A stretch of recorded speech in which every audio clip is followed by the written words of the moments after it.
ముఖ్య నాయకుడు మన రాష్ట్ర ముఖ్యమంత్రి రేవంత్ రెడ్డి గారికి, డిప్యూటీ సీఎం బట్టి విక్రమార్క గారికి, ముఖ్యంగా ఎప్పుడు పోయినా ఈ సమస్యలని ముఖ్యమంత్రిగా తీసుకుపోవడం, దాన్ని అధికారులతో మాట్లాడుతూ ఎల్లెల్లడా మన తోడుగున్న మన మంత్రి పొన్నం ప్రభాకర్ గారికి, అదేవిధంగా జిల్లా మంత్రులు శ్రీధర్బాబు గారికి, ఇన్ఛార్జ్ మంత్రి ఉత్తమ్ కుమార్ రెడ్డి గారికి, డీసీసీ అధ్యక్షులు కవ్వంపల్లి గారికి మనస్ఫూర్తిగా ధన్యవాదాలు, కృతజ్ఞతలు కూడా తెలియజేస్తున్నాను.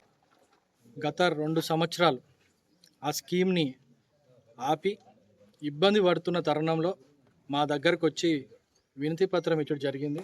ఏదైతే బ్యాలెన్స్ ఫండ్ వాళ్ళ అకౌంట్లు ఉందో దాన్ని విడుదల చేసే దానికోసం మా దగ్గరకు వచ్చి, సార్ కాంగ్రెస్ పార్టీ ప్రభుత్వంకి వచ్చింది, మీరే మాకు న్యాయం చేయాలి, బీఆర్ఎస్ పార్టీ కౌశిక్ రెడ్డి అప్పుడు ఆపిండు, మాకు అన్యాయం జరిగింది అని చెప్తే తప్పకుండా అనేక ప్రెస్ మీట్లలో అనేక ఫోరంలో మేము చెప్పుడు జరిగింది.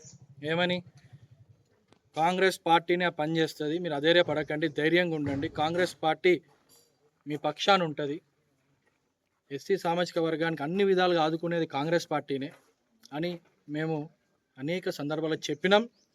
మొన్న 28 తారీఖు రోజు మా ప్రభుత్వం ఆర్డర్ రిలీజ్ చేసింది. సో దాన్ని ఏదైతే దళిత బంధు బ్యాలెన్స్ ఫండ్ మన నియోజకవర్గంలో శాచ్యురేషన్ మోడ్లో దాదాపు 7,634 బెనిఫిషరీస్కి సుమారు 280 కోట్ల రూపాయలు వాళ్ళ అకౌంట్లు ఉన్నాయి. ఇప్పుడు దాన్ని శాచ్యురేషన్ మోడ్లో రిలీజ్ చేయమని చెప్పి, గ్రౌండింగ్ చేయమని చెప్పి కాంగ్రెస్ ప్రభుత్వం ఉత్తర్వులు జారీ చేసింది. ఏదైతే మేము చెప్తామో అదే చేస్తాం, చేసేదే చెప్తాం.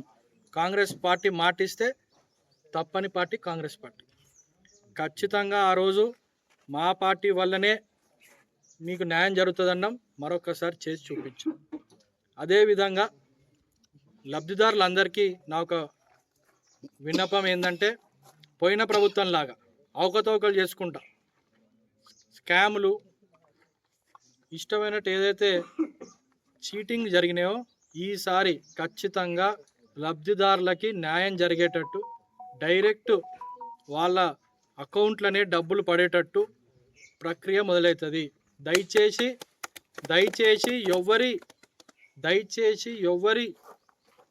ట్రాప్లో పడకండి, మాటలు విని మోసపోకండి, ఎవరి దగ్గర మీ పుస్తకాలు పెట్టకండి.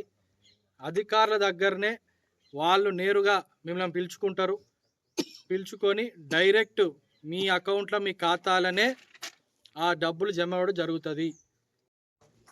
మళ్ళా మన సూసైడ్ స్టార్ ఇక్కడ కౌశిక్ రెడ్డి ప్రెస్ మీట్ పెట్టి ఏమంటాడు, మేమే చేసినాం, నా వల్లనే వచ్చింది అంటాడు. ఇది దళిత సంఘాలు ఆలోచించాలి. అతను ఎమ్మెల్సీ గుండి, విప్పు గుండి, వాళ్ళ ప్రభుత్వం ఉంది, మరి 2 సంవత్సరాలు మరి ఇదే ఆర్డర్ ఎందుకు ఇవ్వలేకపోయిందని నేను అడుగుతున్నా. మీరు కూడా ప్రశ్నించాలి. ఈరోజు ఎవరు ఆపినరు? మరి కేసీఆర్కి, కేటీఆర్కి, హరీష్ రావుకి బాగా దగ్గర అని చెప్పుకుంటా వీడియోలు రీల్స్ పెట్టుకొని తిరుగుతున్నావు కదా, మరి ఎందుకు ఈ ఆర్డర్ తీసుకురాలేకపోయినావు?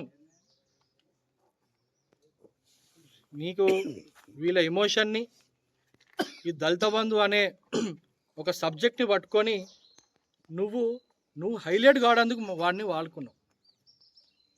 కానీ మేము ఇస్తామని మాట ఇచ్చినాం, ఆర్డర్ ఇచ్చి చూపెట్టినాం. ఇది కాంగ్రెస్ పార్టీకి బీఆర్ఎస్ పార్టీకి ఉన్న తేడా. ముఖ్యంగా ఇంకా ఏం మాట్లాడుతుండు, స్కీమ్ల గురించి వస్తే ఇల్లులు కట్టుకోకండి అని చెప్పి ప్రజలకు చెప్తుండు. అసలు బుద్ధి ఉందా అని అడుగుతున్నా. ఎందుకు ప్రజలు తప్పుదో పట్టిస్తున్నావు? ఎందుకు ఓరలేకపోతున్నావు? అక్కడ హైదరాబాద్లో కూర్చొని స్టేట్మెంట్ ఇచ్చుడు కాదు. నువ్వు 2 సంవత్సరాల 10 సంవత్సరాల నువ్వు విప్పు ఎమ్మెల్సీగా ఉన్నప్పుడు, లేకపోతే నువ్వు పార్టీకి రానప్పుడు, మరి గత 10 ఏళ్ళు టీఆర్ఎస్ పార్టీ ఉంది, మరి రేషన్ కార్డులు ఇచ్చిండ్రా? ఒక్క ఇల్లేని ఇక్కడ అలాట్ చేసిండ్రా? మరి ఇప్పుడు మేము ప్రజాపాలన పెట్టి స్కీమ్లు ఇంప్లిమెంట్ చేస్తే ఇప్పుడు నువ్వేమంటున్నావు, ఇల్లు కట్టుకోవద్దు అంటున్నావు. ఇది ప్రజలు ఆలోచించాలి. ఖచ్చితంగా మా పార్టీ అర్హులున్న ప్రతి ఒక్కళ్ళకి ఇందిరమ్మ ఇల్లు ఇచ్చే బాధ్యత కాంగ్రెస్ పార్టీది. రేషన్ కార్డులు ఇస్తాం, ఇందిరమ్మ ఆత్మీయ భరోసా ఇస్తాం, రైతు రుణమాఫీ కూడా చేస్తాం. ప్రజలందరూ ఎటువంటి అయోమయం కావద్దు.